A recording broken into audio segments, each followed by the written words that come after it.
Bonjour à tous, nous sommes en plein 9 jours, mais surtout nous sommes la veille du 5 Av, la Iloula du Harizal.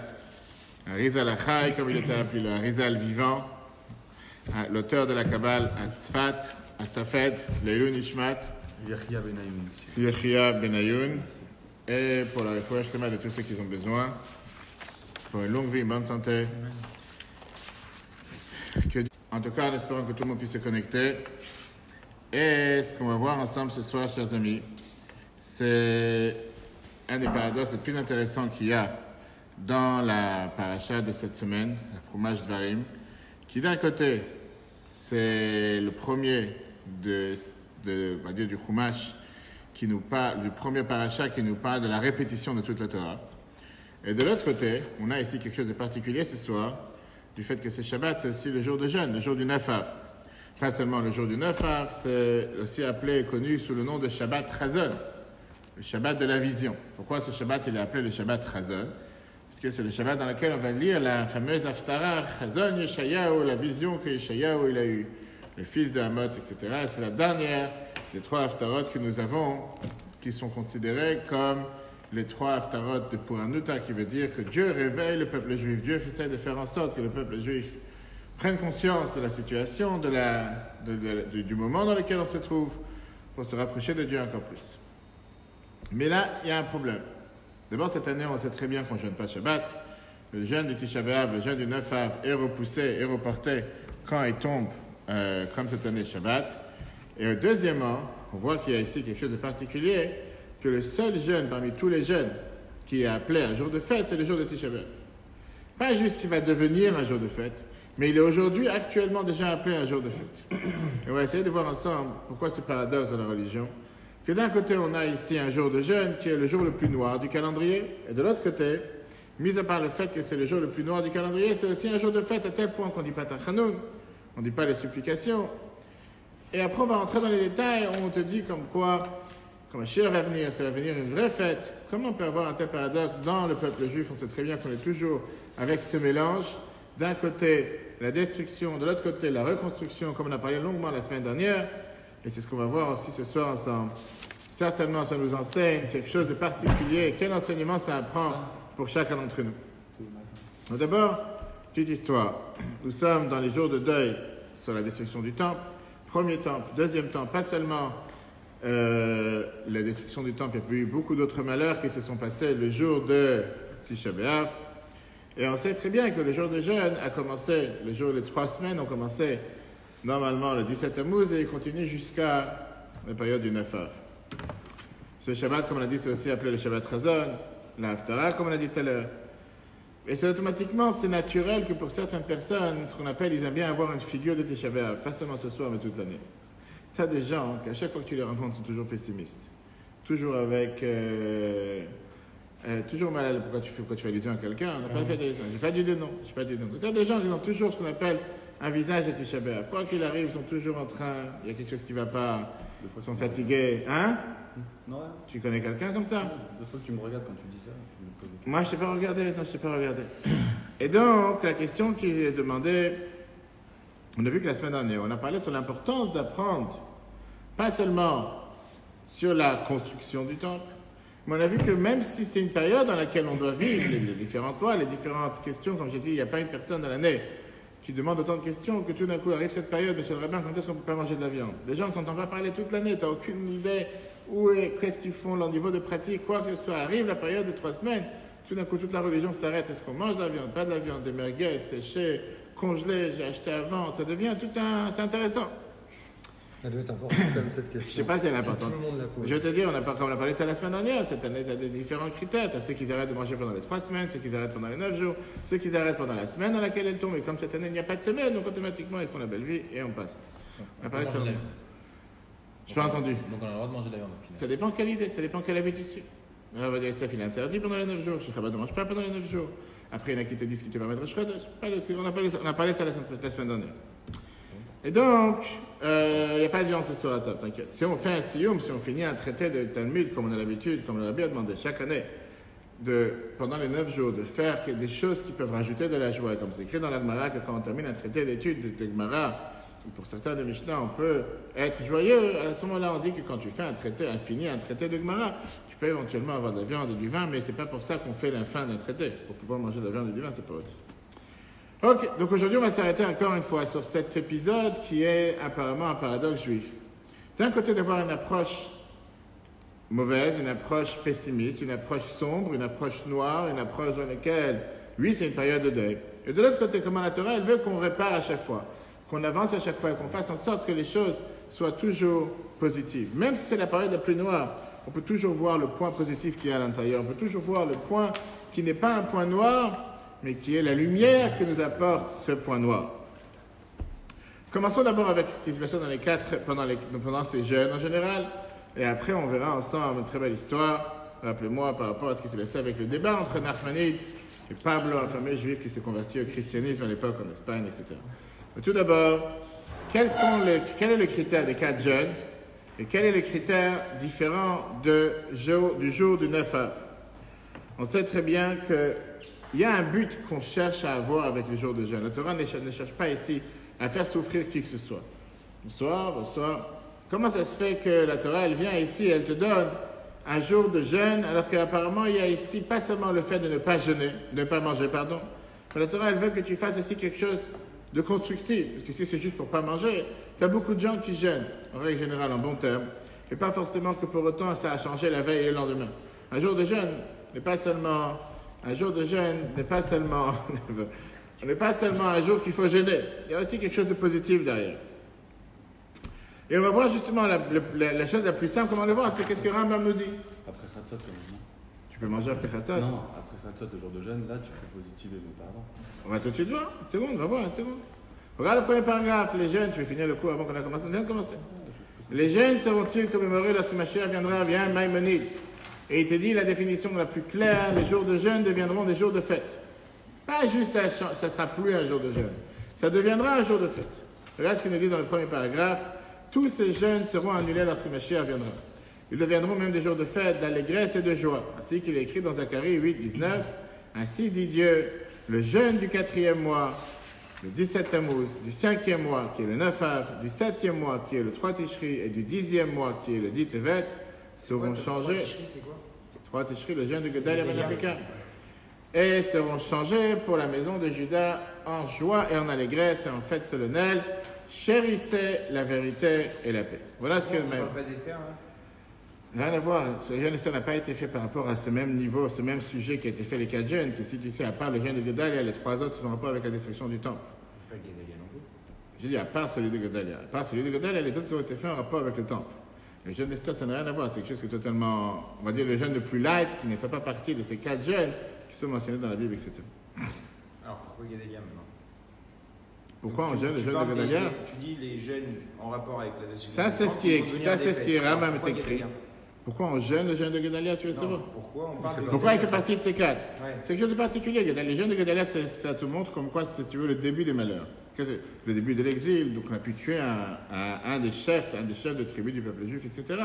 C'est comme ça qu'on a commencé l'exil et comme ça tous les autres malheurs ont commencé. C'était pas juste un parmi d'autres, parce qu'il y a eu beaucoup qui ont été tués. Qui va être tué? Les 10 martyrs ont été tués.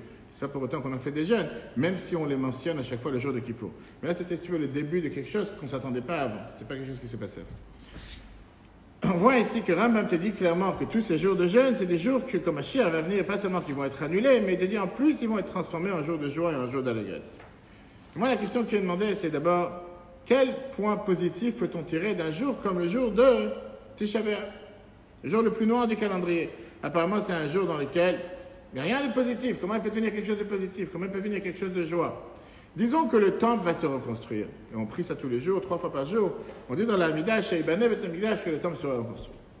Est-ce que pour autant, le jour que le temple a été détruit, ça devient un jour de bonheur? Le temple est reconstruit, on va fêter la reconstruction du temple. Mais ce n'est pas pour autant que le jour qu'il a été détruit, c'est un jour de bonheur. On peut l'oublier, c'est du passé. Je fais du contraire. Oublie-le. Comme Ramet ne dit pas, mais pourquoi le transformer en jour de joie? Pour narguer ceux qui l'ont détruit. Alors fais ça le jour que tu l'as reconstruit. Disons que tu as reconstruit le temple aujourd'hui, le 4 av. Fais un jour de fête, le 4 av. Aujourd'hui, on a reconstruit le temple. Mais pourquoi le jour dans le calendrier où il a été détruit, tu le transformes en jour de fête. C'est ce qu'il a fêté dedans. Il a été détruit. Il n'est plus là. Comme tu dis, tu ne veux plus jeûner parce qu'il a été, c'est fini, il n'y a plus de jeûne, le temple est reconstruit. Très bien, mais pourquoi le transformer en jour de joie? Apparemment, c'est quelque chose qui est difficile. Et voyons ce qui est écrit dans la halakha, code des lois juives. L'aspect paradoxal de la commémoration du jeûne du Tisha B'Av, le Shulchan Aruch te dit clairement dans le chapitre 559, verset 4, c'est un jour dans lequel on ne récite pas les tachanonim, les supplications, les slichot, à Tisha B'Av, et on ne penche pas la tête pour les supplications, car ce jour est appelé fête. C'est un jour qui est appelé un jour de fête. Comme... C'est l'anniversaire de Mashiach. On va y arriver, exact. Mais ça même, c'est quelque chose qui est dur à comprendre. Tu peux pas choisir un autre jour, tu as que ça à faire. Le jour le plus noir du calendrier, tu fais que Mashiach il arrive. Tu veux C'est dire aussi le décès de Moshe, mais c'est aussi sa naissance. Non, ça c'était le Satadar. Ok. Satadar. Et ça, c'est ce qu'on voit justement dans Echa, qu'on va lire. Dans Echa, on ne sait pas qui c'est qu'il est. Dans Echa, chapitre 1, verset 15, Erash, il vient et te dit que justement, c'est appelé un jour de mode, un jour de fête. Et l'arbitre t'explique que c'est un jour qui va éventuellement devenir un jour de fête. Et comme tu viens de dire, regardons ce qui est écrit clairement dans les chars Kavanah de Rabbi Chaim Vital, qui était l'élève du Harizal, dont ce soir, et la Elula du Harizal, et des centaines et des milliers de personnes vont prier à sa fête sur la tombe du Harizal ce soir et demain. Là, il s'est dit la chose suivante par rapport au sujet du 9 Av. Il te dit la chose, l'habitude que nous avons le 9 Av à Mincha de réciter des versets de consolation. C'est très bien l'après-midi, Nachem. C'est une prière qu'on dit une seule fois par an, ainsi que de se relever et de s'asseoir comme d'habitude. J'ai entendu de mon maître le Harizal, que ce soir et ça est là, que la raison en est, car c'est au moment de Mincha du 9 Av que le Mashiach est né. Mashiach est né le jour de Tisha B'Av. Et puisqu'on sait que c'est un jour dans lequel on dit que le jour, c'est le jour de la naissance d'un être humain en général, son mazal se renforce. Automatiquement, ça veut dire que le jour de Tisha B'Av, mis à part le fait qu'on doit être en deuil sur la destruction du temple, etc., on sait que c'est aussi le jour d'anniversaire de Mashiach, le jour dans lequel il est né, et automatiquement le mazal de Mashiach est fort, et c'est un jour propice pour la délivrance. C'est-à-dire qu'on va faire un anniversaire avec l'Echaim, avec un gâteau, etc. Pas forcément, parce que Mashiach n'est pas là réellement, on va tout de suite répondre à cette question. Parce que si jamais Mashiach il est vraiment né ce jour-là, ça fait 2000 ans presque, moins 70 ans, puisque le deuxième temple a été détruit en l'année 70 de l'ère commun. Alors, qu'est-ce que ça veut dire il est né? Il est né où il est? Non, Pourquoi il n'est pas là? C'est le 9 Av. On dit pas. Il est né le 9 Av, oui. Il va naître le 9 Av. Il est né. Alors, Le pour ça... 9 on parle pas d'année, on parle du jour dans l'année. On parle pas de l'année dans laquelle il est né. Non, on te dit que le moment que... Écoute l'histoire. Deux secondes, écoute l'histoire.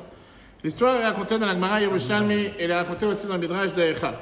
Écoute bien cette histoire et après on verra un dialogue qu'il y a eu entre Nachmanide et avec un juif converti au christianisme qui a fait beaucoup de souffrance au peuple juif. La Gemara Yerushalmi dans Brachot, page B4, pardon, on te dit la chose suivante. Je traduis la Gemara comme elle raconte cette histoire. Il y avait un juif qui était en train de labourer avec son taureau. Et le taureau, il a, comment il s'appelle, mugué. Il a mué, comment dire en français, il a fait son bruit avec son... Le bruit de taureau, comment on dit ça? Il a crié. Hein? Comment? Il a aboyé, je ne sais pas si on dit aboyer pour un taureau. Ok. Peut-être que chez Jonathan, il y a des taureaux qui aboient, mais en tout cas, il a crié. Hein? Je ne sais pas comment il a fait du bruit, comme il a l'habitude. Et passé un bédouin qui a entendu le cri. Et il a dit, juif, laisse tomber le taureau, arrête de travailler, arrête de labourer, car ton temple a été détruit. En deux mots, qu'est-ce que tu es en train de travailler? Vous venez de perdre votre gloire, votre honneur, tout est parti. Une deuxième fois, le taureau s'est mis à crier. Et là, ce bédouin dit encore une fois, juif. Beuglé? Ouais. Ok, merci. Meuglé. Mugi. Comment tu dis? Mugi. Ok. Et là, le bédouin dit à ce juif, attache ton taureau encore une fois à tout ce qui est la fabrique de labour, parce que votre Mashiach est né. Alors le juif lui a demandé comment il s'appelle Mashiach, et le bédouin lui a dit il s'appelle Menachem, qui veut dire consolation. Ok. Alors la question, il y a deux questions. Ici, après on verra que cette histoire, c'est pas juste une simple histoire, c'est une histoire qui a été utilisée par nos ennemis pour nous contre-attaquer et pour montrer que tout ce qu'on raconte c'est faux et que le vrai Messie, c'est celui qui était né il y a 2018 ans. D'abord, la question première, si Mashiach est né le jour de Tisha B'Av, où il est? Il ne nous a pas encore libérés. On est encore en exil, on fait encore le jour de jeûne. Dans ce sens, on a une phrase d'Yanmour Mtsei qui vient et qui nous dit que chaque année, le jour du 9 Av, est né Mashiach à nouveau. L'idée que Mashiach est né ce jour-là, c'est un jour propice pour la venue du Mashiach. Parce qu'il n'est pas né réellement, il serait né réellement ce jour-là. Il y a 2000 ans, on n'aurait plus été là aujourd'hui. On n'aurait pas eu d'exil ni quoi que ce soit. C'est un jour propice pour la venue de Mashiach, un jour que Mashiach peut venir. Il n'est pas encore été dévoilé ici matériellement, mais c'est un jour dans lequel Mashiach peut être présent chaque année, particulièrement le jour de Tisha B'Av. Nachmanide, grand sage juif d'Espagne, malheureusement il a dû quitter l'Espagne, puisque quand il y avait à l'époque des débats entre les catholiques qui voulaient montrer leurs points forts et les savants juifs, on essayait de réunir les plus grands penseurs juifs avec les plus grands penseurs catholiques, et le roi parfois participait à ces différents dialogues, à ces différents débats. Et il y avait un débat qui était organisé. À l'époque, ça n'existait pas un juif qui pouvait sortir vainqueur d'un dialogue et d'un débat. Ou il avait perdu le débat, et donc c'était la fierté de ceux qui s'opposaient. Ou il avait gagné le débat, on faisait comprendre que même s'il a gagné, il devait quitter le pays. Puis comment tu as pu t'en prendre à ces fameux catholiques qui parfois c'était des juifs convertis, qui sont convertis au christianisme, et qui voulaient parfois être qu'on appelait ça plus rose que rose. Ils voulaient montrer qu'ils sont encore mieux que tous ceux qui y croyaient. Donc il y avait un débat pour se montrer l'importance de cette histoire avec Ramban Nachmanide, qui était un des plus grands maîtres d'Espagne, le plus grand penseur du peuple juif, et que lui, ce débat qui s'est présenté, où le roi y a participé, Rambam il écrit ça dans son fameux livre Vikuach HaRamban, qui est le débat de Nachmanide, avec ces fameux juifs. Pablo, j'ai maintenant oublié le dernier nom, si vous voulez, je vous donnerai après son nom de famille. Et il lui a dit, regarde, la meilleure preuve que notre Messie, notre livreur, notre sauveteur, c'est celui qui on pense, c'est que même votre Gemara, votre Talmud dit que le jour où il y a eu la destruction du temple, Mashiach est né. Messiah, le Messie, il est né. Si le Messie, il est né, ça veut dire qu'on a 100% raison. La preuve. Notre Messie, il est né, vous devez tous croire notre pensée. Et pour lui, c'était une manière de montrer comme quoi tout ce qu'on dit dans la Torah, c'est des bêtises, et qu'il faut suivre le christianisme et qu'il faut totalement abandonner le judaïsme. Il y a beaucoup de réponses à cette question. Une des réponses que Ramban Nachmanide amène dans son débat, c'est très très intéressant, et c'est te montre comme quoi ces gens-là, ce juif converti, ne réfléchissait pas trop à ce qu'il disait. Il lui a fait un calcul très simple pour lui montrer que ce que tu es en train de raconter, c'est totalement faux. Pourquoi? Parce qu'il lui a dit, toi, après toi, quand est-ce qu'il est né, notre cher ami? 31 décembre. D'accord, quelle année? À l'année 0. Aujourd'hui, on est en 2018. Le temple a été détruit, on a dit tout à l'heure, 70 de l'ère commun. Donc il a montré par un calcul que d'après cette histoire, si tu y crois dans cette histoire, d'après l'autre qui était déjà né et déjà mort, ça n'a rien à voir avec la période, ça ne concorde pas avec la période dans laquelle le temple a été détruit et que la vache a aboyé pour dire que Mashiach il est né. Donc de quoi tu parles? Ce qui n'a pas empêché que Ramban a dû quitter l'Espagne, il a dû s'enfuir et il est parti vivre en Israël la dernière année de sa vie, parce qu'il avait montré comme quoi devant tout le monde, comme quoi cette personne, pas forcément savait de quoi il parlait, qu'il n'était pas capable de montrer la véracité de la religion, juste pour dire que c'est une histoire qui a été reprise par beaucoup de nos ennemis, mais voilà, nous on va la prendre aujourd'hui avec le côté positif, comme quoi la Torah nous dit que le jour de Tisha B'Av, c'est le jour que Mashiach est né. Regardons dans le texte. Shah Kavana du Rabbi Chaim Vital, l'habitude que nous avons le 9 Av Mincha de réciter les versets de consolation Nachem, ainsi que de se relever et de s'asseoir comme d'habitude. J'ai entendu dans notre maître Arizal que la raison en est car c'est au moment de Mincha du 9 Av que le Mashiach est né.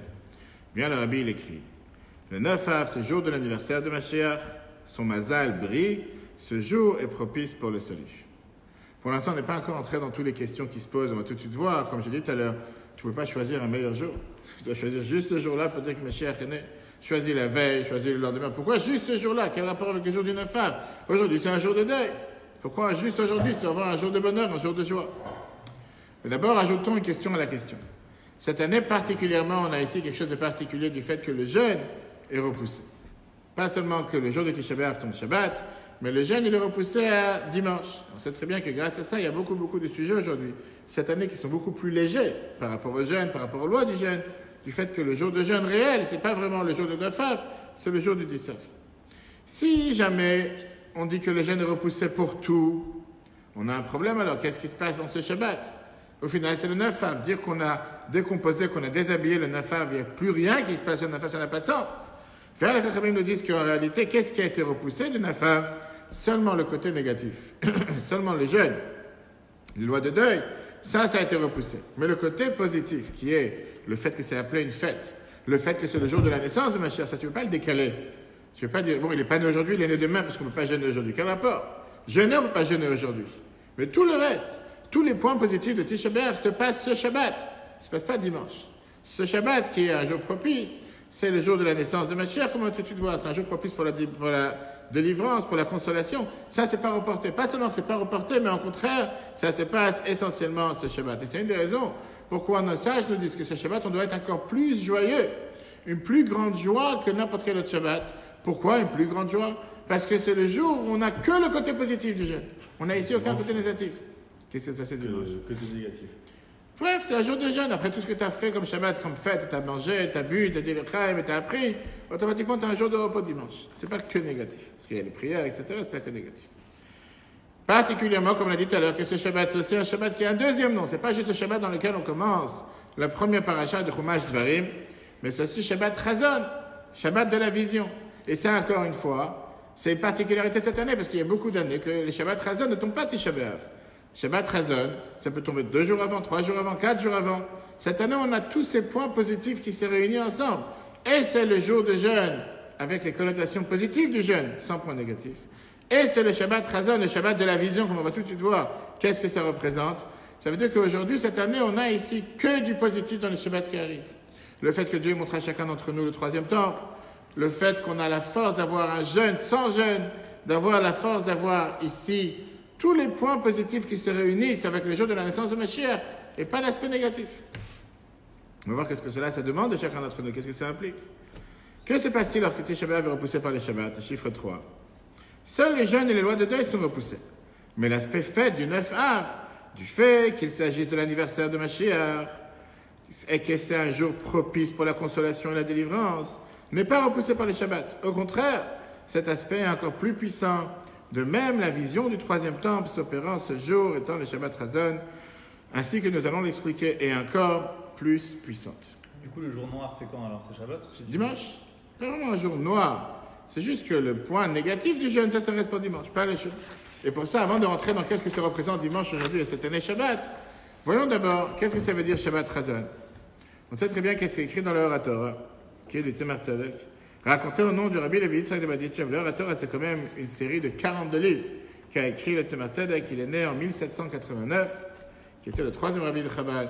Et il rappelle au nom du Rabbi Levi Yitzhak de Berditchev que lui, il est né en 1740, qui était un des plus grands maîtres chassidiques dans lequel il est connu sous le nom du défenseur du peuple juif. À chaque fois, il se prenait à défendre le peuple juif dans n'importe quelle situation. Il y avait une fois qu'il a vu par travers sa fenêtre un juif qui avait un carrosse avec des chevaux en train d'avoir le talit et le tefillin, en train de huiler les roues du carrosse pour que ça roule mieux. À l'époque, c'est comment on faisait en sorte que les roues avancent mieux. Quelqu'un de normal aurait dit comment il n'a pas honte de faire honte au talit, tefillin, pendant la prière, t'as rien d'autre à faire. Lui, il a levé la main vers le ciel et il a dit à Dieu, regarde comment tes enfants t'aiment tellement que même quand ils s'occupent de leurs chevaux, même quand ils s'occupent de leur carrosse, ils pensent à toi en priant avec ferveur. Une fois, il a vu un juif qui... Beaucoup d'histoires racontées sur lui, comment il défendait à chaque fois le peuple juif. Une fois, il a vu un juif qui était en train de fumer le jour de Shabbat. Et je ne sais pas si je me rappelle plus, c'était aussi le jour de Kippour. Et il lui a demandé, comment se fait-il que tu fumes? Non, d'abord, il a dit, est-ce que tu sais que c'est Shabbat aujourd'hui? Il lui a dit, oui, c'est pourquoi tu fumes? Parce que j'ai envie. Qu'est-ce que tu veux dire à quelqu'un pareil? Et puis, il a levé les mains vers le ciel, il a dit à Dieu, regarde comment tes enfants, ils sont tellement chers à tes yeux que... que malgré tout ce qu'il peut faire comme chose négative, au moins il dit la vérité.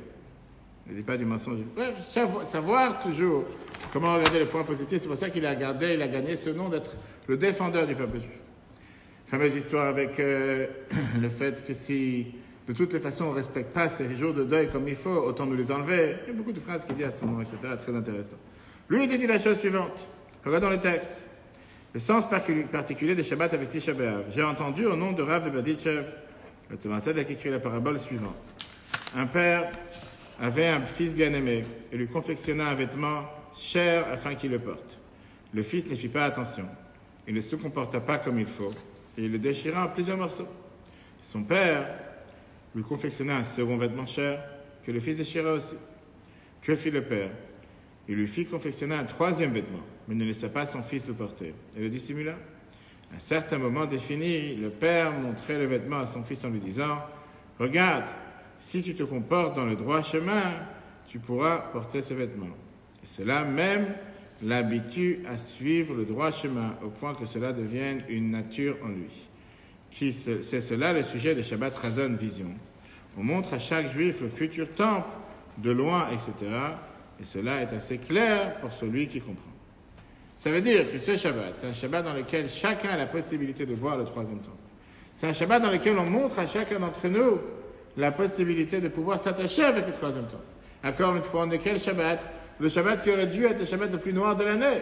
Le Shabbat qui précède Tisha B'Av cette année. Le Shabbat dans lequel tombe Tisha B'Av. Vient la question, une chose qui est incompréhensible. Le temple en réel, dans lequel Dieu s'est dévoilé, dans lequel il y a eu tous les différents miracles qui se sont passés dans le temple, quand c'est écrit dans les Maximes de nos Pères, chapitre 5, qu'il n'y avait pas de mouches, et qu'il y avait de la place pour tout le monde pour se prosterner, etc. Ça n'a pas suffi pour que le peuple juif se comporte comme il faut. La preuve, elle est qu'on a perdu le temple. Qu'est-ce que tu gagnes aujourd'hui de te montrer à distance? D'avoir une vision, soi-disant, du temple, en te disant, fais attention, je te montre le temple, mais comme les 2 premiers costumes t'as déchiré, je te montre le 3e, et si tu vas bien te comporter, je te donnerai le 3e. En faisant allusion au 3e temple. Et comme les 2 premiers, on ne s'est pas comporté comme il fallait, pour ça, il faut avoir le 3e. Mais là, à distance, on nous le montre chaque Shabbat Chazon, en te disant, si tu te comportes comme il faut, tu vas l'avoir. Le vrai temple, on l'avait dans nos mains, on n'a pas su le garder. La preuve, c'est qu'on l'a perdu. Comment on va pouvoir changer, s'améliorer, par ça qu'on le voit de loin, et surtout qu'on le voit de temps en temps, parce qu'on ne le voit pas tous les jours. On te dit que Chazon, c'est le Shabbat de la vision. C'est le Shabbat, on montre à chacun d'entre nous le temple. En quoi ça va changer quoi que ce soit? Question forte. La réponse, d'abord regardons dans le texte, 4, dernier paragraphe. Si le temple même avec sa divinité visible et ses miracles n'eut pas d'effet sur le comportement des Juifs, comment le simple fait de montrer de loin et de temps en temps pourrait exercer un effet sur eux? Et là, on va entrer dans les détails qu'on a vu là déjà un peu la semaine dernière, on va voir aujourd'hui beaucoup plus large. Parce que dans la Torah, ne te laisse pas toujours avoir un aspect des choses. La Torah n'est pas d'accord avec que tu prennes les choses seulement d'un degré, seulement d'une manière, seulement d'un aspect. Tu veux dire destruction, que ce soit 100% destruction. Construction, que ce soit 100% construction. La Torah, elle veut qu'au même moment où tu parles de destruction, tu te focalises sur la construction. Au même moment où il y a une défaite, où il y a une épreuve, tu te focalises sur la reconstruction. Au même moment où il y a un mauvais épisode, ne te focalise pas sur le mal, mais focalise-toi sur ce qu'il faut remonter, s'élever, reconstruire. Pas seulement sur la défaite. Et d'où on le sait justement parce qu'on vient de dire. D'un côté, on te dit que Dieu nous montre le temple. De l'autre côté, il te le montre de loin. Qu'est-ce que ça veut dire montrer de loin? Si tu me le montres, montre-moi de proche. Pourquoi tu le montres de loin?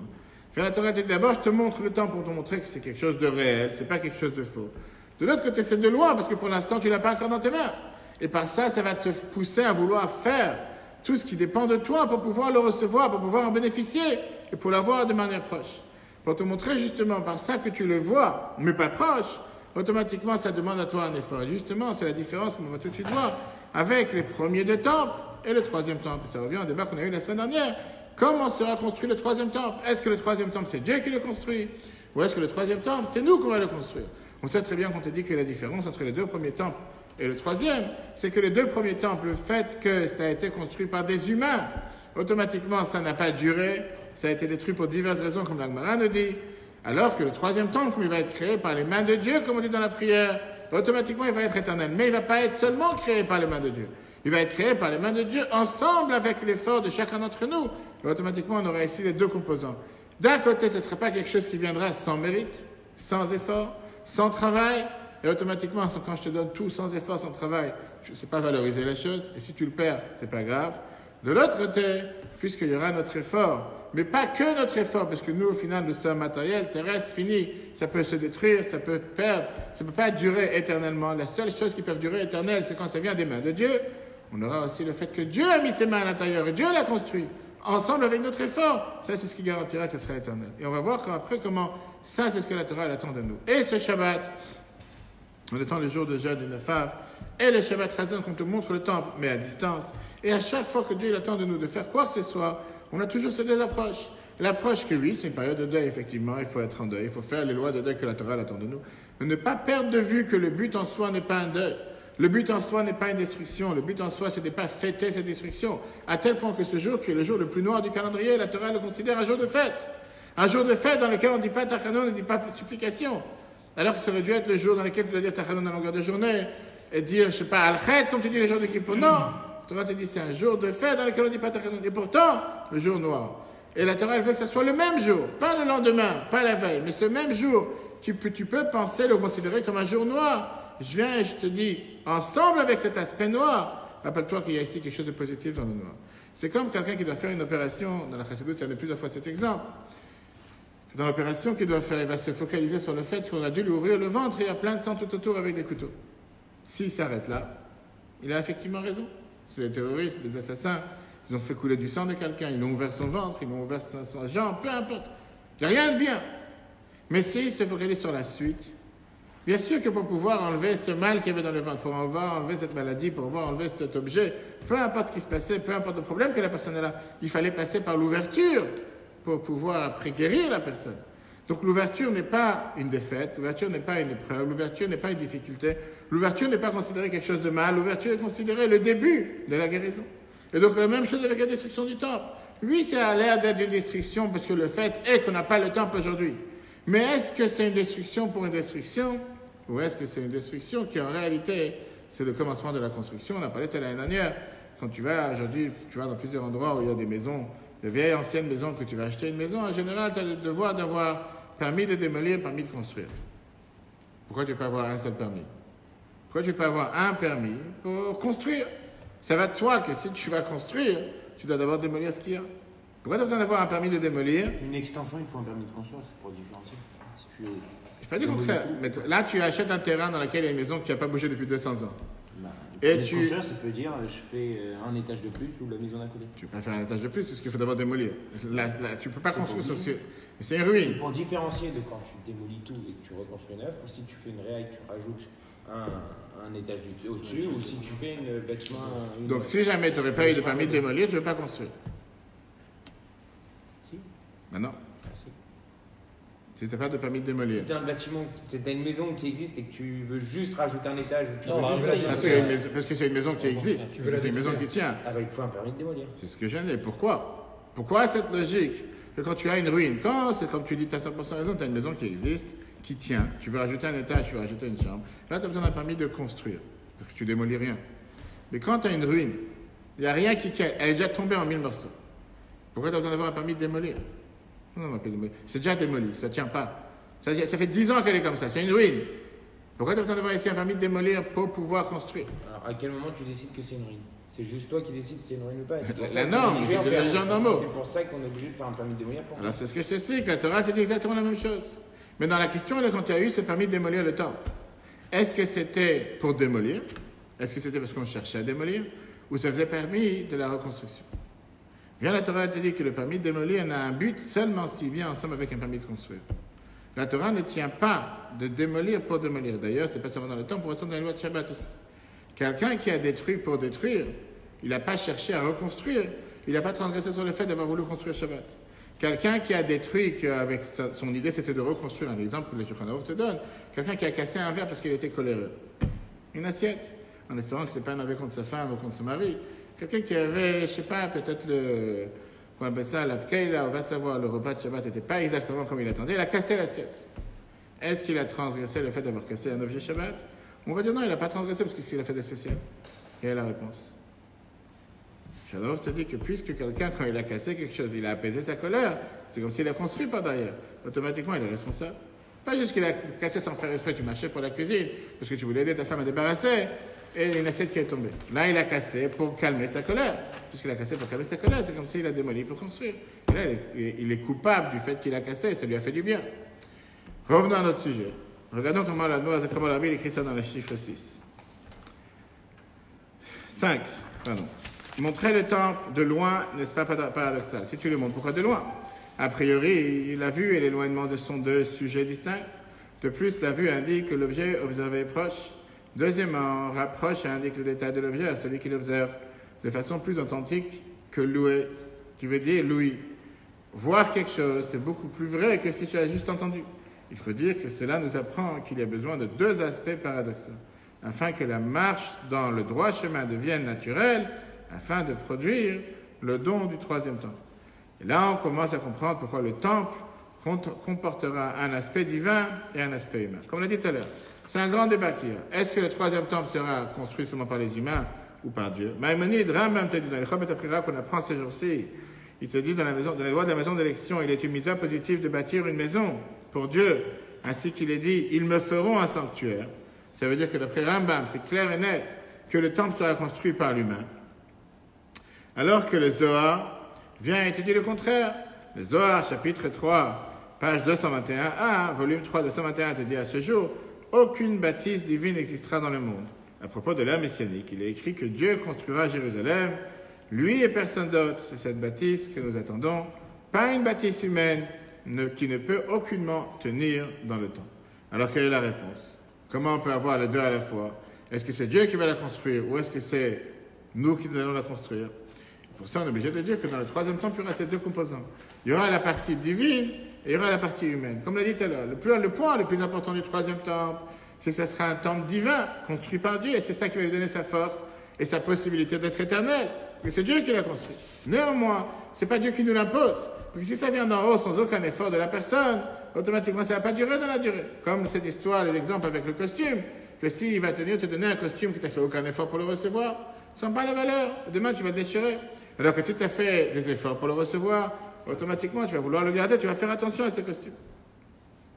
On a vu la semaine dernière, si vous vous rappelez, qu'on a dit par exemple que les hommes ont construit le temple matériellement. Dieu va rentrer le spirituel. Une autre avis qui te dit que le temple va descendre d'en haut comme il est, tout près, et que nous, on va mettre les portes, et quand on met les portes, c'est considéré qu'on a fini. Différents avis, mais en tout cas, c'est sûr qu'il aura ces deux composants. Voyons comment le Rabbi explique ça. La nouveauté principale du troisième temple est le fait qu'il sera éternel. Pas comme le premier et le second temple. C'est pourquoi il doit être une bâtisse divine. Cependant, d'un autre côté, cette éternité doit prendre forme dans la définition et dimension terrestre. C'est pourquoi l'établissement de cette éternité ici-bas passe aussi par l'action et la construction humaine afin de pérenniser la bâtisse divine dans le monde. Maintenant, on comprend le lien qu'il y a avec le Shabbat, qui va se passer ce Shabbat. On a dit tout à l'heure le paradoxe.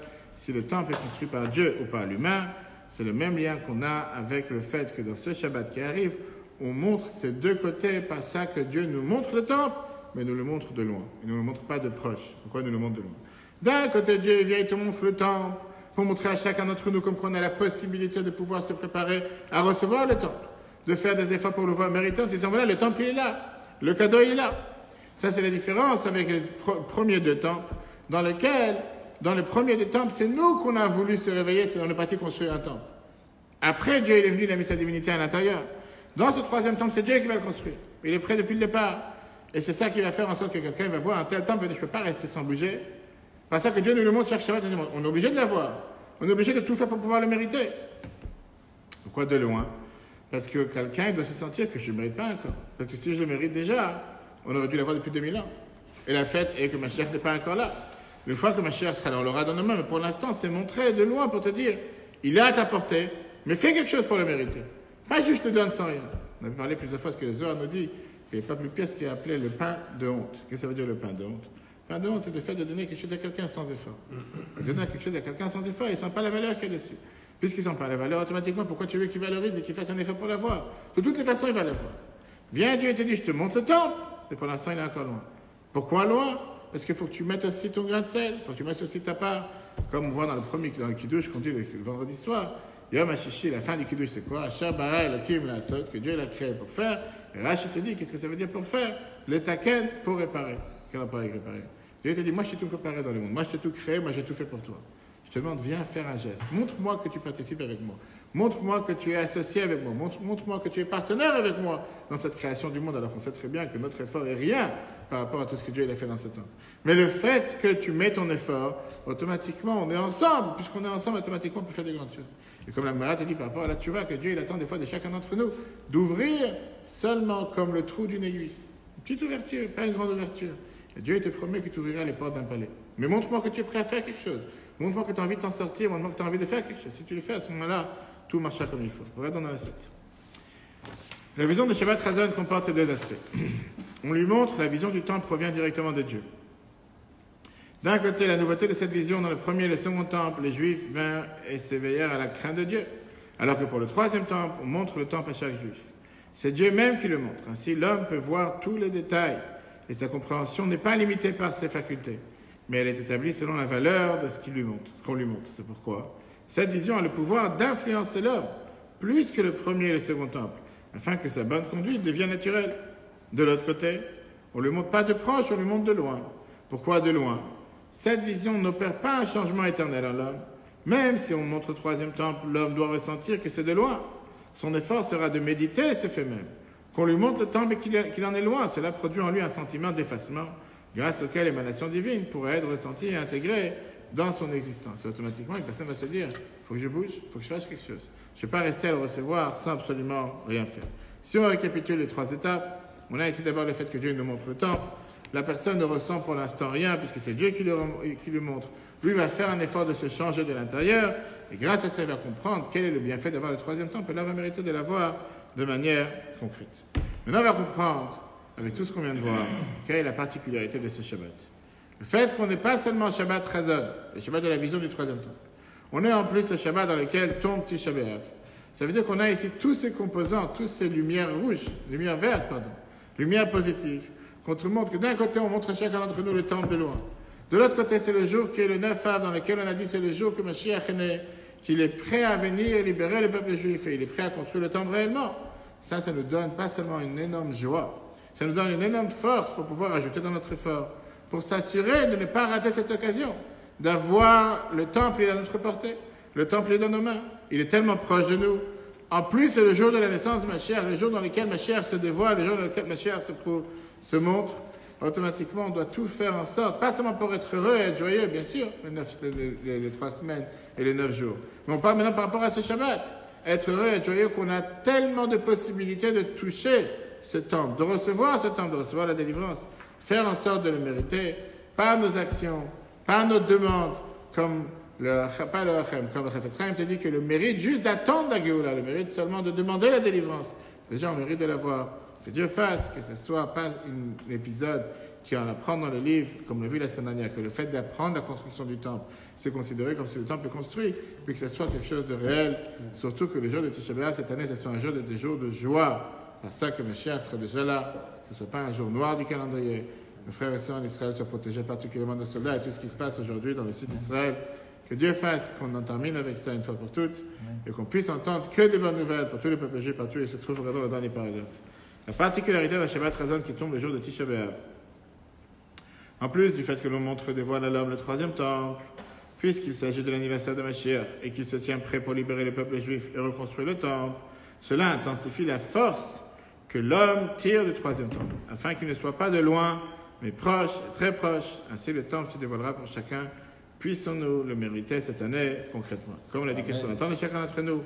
Tout d'abord, la joie d'être heureux, d'être joyeux, qu'on a la possibilité, de manière tangible, réelle, de pouvoir avoir le temple cette année, parce qu'on a tous ces composants qui se réunissent en une fois, et de l'autre côté, rajouter dans tout ce qu'on doit rajouter pour faire descendre le temple, bien sûr, l'amour du prochain, la prière, demander à Dieu que le temple il arrive, la tzaka pendant les 9 jours, et que Dieu fasse qu'on mérite le voir réellement de nos jours encore cette année. Très bonne soirée à tous, le cours sera en replay sur l'application eTorah, sur Google et Apple, si Dieu veut demain. Et que Dieu fasse que la semaine prochaine, on soit déjà après la venue de Mashiach. Amen.